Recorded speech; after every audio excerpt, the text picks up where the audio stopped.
parole est à Monsieur Jean-Philippe Nilor pour le groupe La France Insoumise.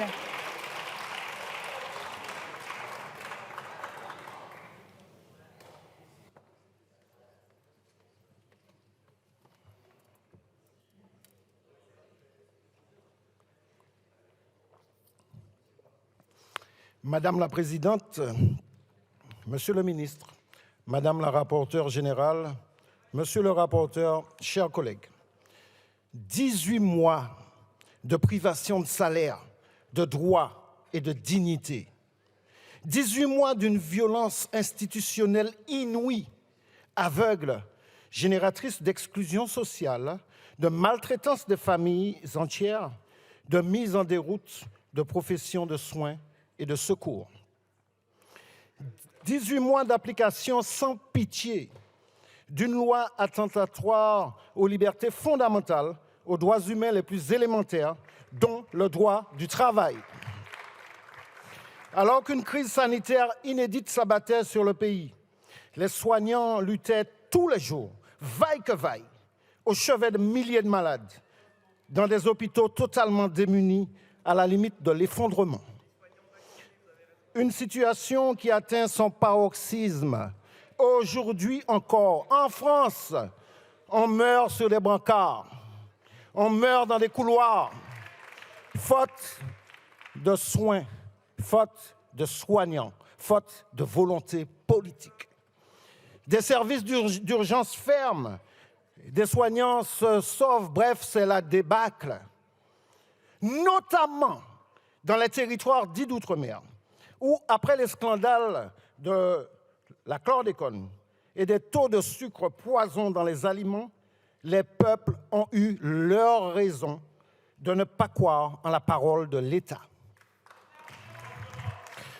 Dans ces conditions, l'application sans discernement de la loi du 5 août 2021 est venue plonger des milliers de professionnels et leurs familles dans la précarité, dans un contexte de délabrement délibéré depuis des décennies de tous les établissements de santé. En décrétant la suspension sine die des personnels soignants, l'exécutif les a condamnés à la disgrâce et aux oboles. Et cela au moment même où les hôpitaux ont plus que jamais besoin d'eux. Ainsi, sous couvert de légalité, mais contre toute légitimité parlementaire, ce gouvernement a fabriqué une loi à sa main, une grossière contrefaçon législative qui pose davantage de problèmes qu'elle n'en résout, notamment en créant une jurisprudence rétrograde en matière de droit du travail.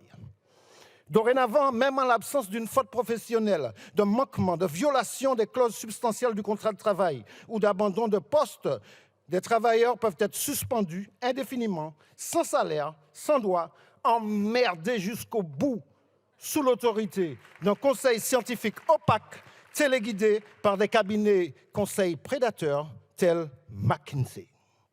Ainsi, dernier pays du monde à n'avoir toujours pas réintégré ses soignants suspendus, la France s'illustre brillamment dans le déni des libertés publiques.